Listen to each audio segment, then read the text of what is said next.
Alrighty, so now we have Saturday's workout. It is our lower body workout again. You have the same warm-up that you did for Tuesday's lower body circuit, or sorry, not circuit, but workout. So 20 high knees and rest. I would say 30 to 45 seconds for the warm-ups, just to get it over with, get your body completely warmed up, and do it 5 times. Then you have the step-ups. So this one, you're gonna need that bench again, or a chair, and you're gonna be doing 8 to 10 step-ups on each side. So I'll show you with this leg.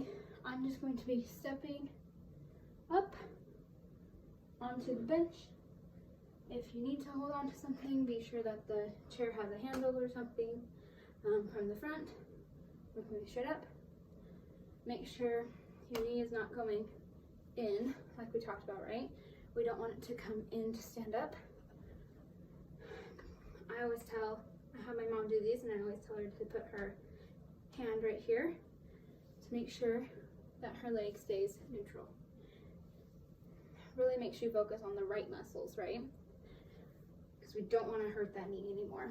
So I'll have you doing 8 to 10 on each leg. Rest 45 seconds to a minute and do it 3 times. Then we have 8 to 10 side lunges.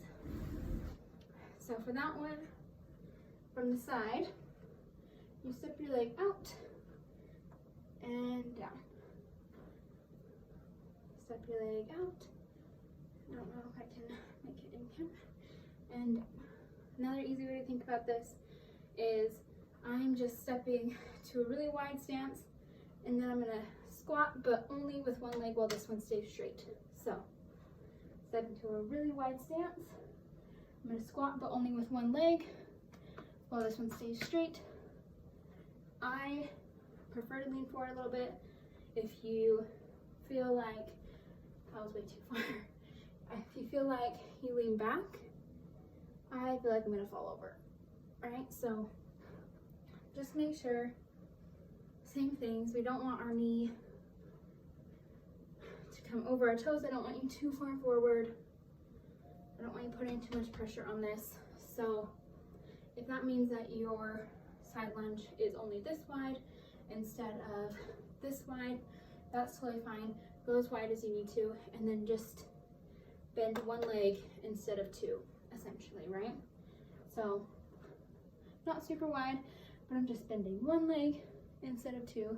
This one's straight, you can't see it, but it's straight. Make sure you're doing 8 to 10 on each side for those. They can be a little tricky because you do have to engage many other muscles, including your core muscles, so I love them. Then we have 15 to 20 calf raises. So for these, you hold onto a chair if you need to. I just want you to lay flat on your feet, make sure your core is tight, go up on the ball of your toes, completely on the ball of your toes, and then come back down. These are not only awesome for your calves, but it's really good to work out any knots in your feet, especially if you do them barefoot. From the front, if you want to get tricky, it does say 15 to 20, so you could do like 5 with your toes pointed outwards, 5 with your toes pointed straight forwards and your feet parallel, and then 5 with your toes pointed inwards. This one is probably the hardest in my opinion, but it's really popular for ballet dancers. Make sure all of the weight that you're pushing is going through the ball of your foot. So then we have 15 to 20 of those, rest, do 3 sets. Now we're going on to the new exercises. So I'll have you doing 30 ankle reaches. This is simply, you're gonna get in that crunch position, back not rounded, or sorry, back not arched but rounded. My knees are at an acute angle, and I'm gonna reach, I'm gonna slightly crunch up and reach for this bone that your scooter hits all the time. Just reach to each side, crunching these side muscles right here, right? Let me show you. I actually think I'll show both. So reach Here's my reaching right. Turn around. Round back. Slightly crunch up. Reach, reach, reach, reach. Okay. So, have you doing that 30 times. So just 15 on each side. It's just a really slight movement. You're not moving a ton. It's just a really nice crunch on the side, crunch on the side. And then I have you doing 20 alternate leg raises. So this one, 10 on each side.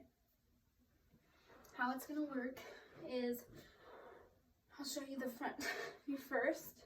So just always remember to keep your back on the ground. I'll come this way so it's easier. Always remember to keep your back and belly button pulled to the back on the ground, right?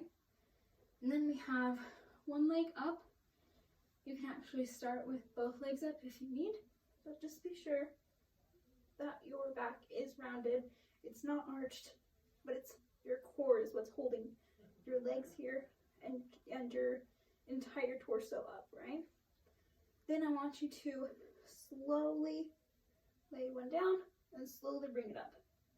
I like to make sure that I put my finger in my belly button, and if I feel it start to come up, I readjust myself and I start over. Because that's the whole point, right? We want to go slow and controlled. You're only doing 10 on each side, but you want to make sure you're engaging all of the right muscles. So, do 10 on each side for a total of 20. Repeat it 2 more times for 3 full sets. And then your Qigong to finish off your amazing Saturday. Again, if you have any questions, if you want any future changes to the program, if you need a mix-up in about a month or so, please reach out to Austin and I would be more than willing to help. I mean, I'm at a new job and I don't really do anything that has to do with my degree, and so I would love to help you and continue the program if you would really like to. So please don't feel scared to reach out or anything. If you have any more questions or you want any alterations, if another one of these new workouts doesn't fit you, just please shoot us an email as quick as possible and we'll change it for you. But that is your Saturday's workout.